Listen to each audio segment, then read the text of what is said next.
Voici rendu maintenant à l'étape des côtés, des side frames arrière droit, donc des côtés.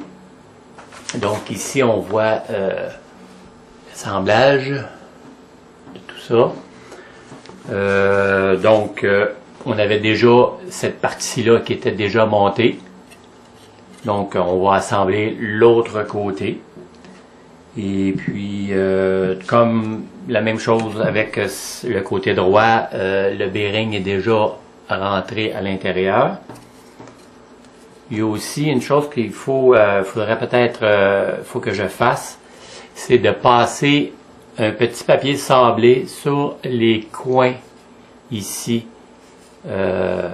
pour empêcher justement, sur tous les coins où est-ce que les fils vont passer, pour empêcher que les coins puissent couper les fils. Donc, je vais faire ça. Et puis, je vais commencer l'assemblage de tout ça. Donc, j'ai fait l'installation des ball links sur ces pièces-là. Lui, cette pièce-là, le ball link va à l'intérieur. Et puis, les autres vont à l'extérieur. Donc, il me reste un ball link à installer sur cette pièce-là. Donc aussi, ma prochaine étape, ça va être, ici j'ai posé cette étape-là. Ici, il faut faire attention avec ce morceau-là. Il y a un côté qui est carré, comme on peut voir à l'écran. Il y a un côté qui est carré, puis l'autre côté qui est rond. Donc le côté qui est rond va avoir un côté spécifique, donc faire attention donc il va du côté gauche, finalement. Et puis, donc, faire attention avec ça. Ensuite, je vais insérer les petits roulements à billes dans les parties, dans ces parties-là ici, qui sont des bell cranks, là. Donc, je vais insérer les petits bearings qui vont à l'intérieur de ça. Et puis aussi, faut faire attention, c'est entre les deux, il y a le petit bushing qui va entre les deux. Donc, on insère un bearing, on met un bushing et on insère l'autre bearing. Donc, je vais faire ça. Et puis, je reviens. Et donc, voici où est-ce que j'en suis rendu. Donc, j'ai installé la bell crank pour les ailerons. Donc, la bell crank avec les ailerons, elle... ça vient avec la bell crank et le petit espaceur. Mais dans le petit espaceur, si on rapproche un petit peu, on va pouvoir voir il y a comme une petite coche de côté. OK, donc la petite coche de côté, elle, c'est pour insérer derrière le bell crank.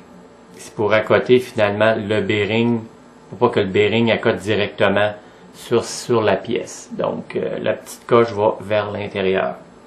Donc c'est ce que j'ai fait ici.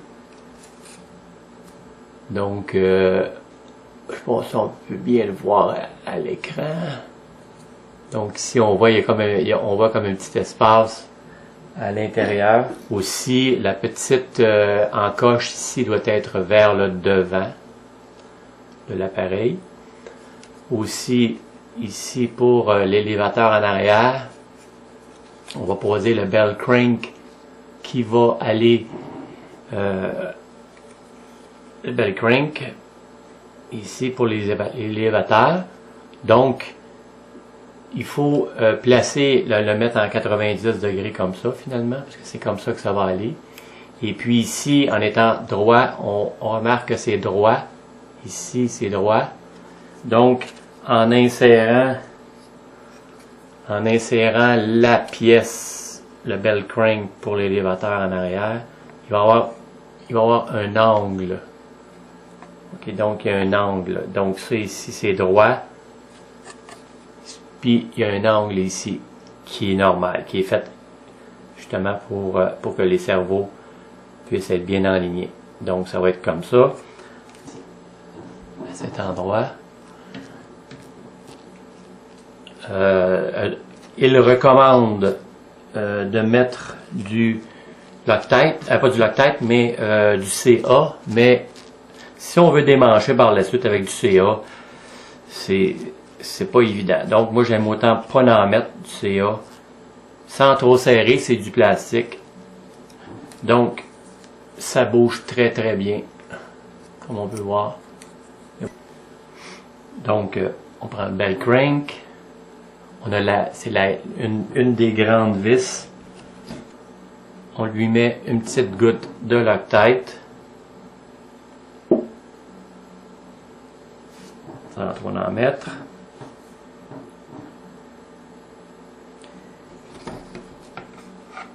Et puis, on va pouvoir aller assembler ça ici. Mais avant toute chose, ce que j'ai fait tantôt, c'est que j'ai aussi inséré la partie pour la canopée. Donc, je viens d'insérer le caoutchouc autour ici. Et puis, j'ai mis la mesure de 216 et puis on peut voir, là, ça arrive vraiment bien, là. Ça arrive très bien, là. Donc, cette partie-là est faite. Donc, il me reste à placer le réservoir. Donc, j'ai inséré d'un côté. Donc, en insérant d'un côté, la partie avec le bouchon va vers le devant de la machine. Donc, ici, je suis en train d'assembler la partie du bell crank du devant. Et voilà. Donc, ces deux parties-là sont terminées. Il va rester à finaliser les vis qui manquent ici. Ok, donc j'ai pratiquement terminé l'assemblage. Donc, il me reste... Qu'est-ce qui est important aussi, c'est d'être, quand vous finalisez le tout, avec les side frames et puis tout, c'est d'être bien appuyé, d'avoir la base ici bien appuyée sur votre table. Et quand vous terminez l'assemblage, pour qu'il n'y ait pas de... que ce soit pas déformé. Donc, moi, ce que je fais ordinairement, c'est que je prends la tête avec le main shaft, ordinairement, et puis je le rentre directement dedans, ici. Et ça rentre bien. Donc, ça tourne bien. Il n'y a pas de déformation qui se passe. Donc, en faisant ça de cette façon-là, là, par la suite, je pourrais arriver et je continue à visser les vis en étant bien appuyé, que tout soit bien à 90 degrés, soit bien aligné. Ça c'est bien, ça c'est bien.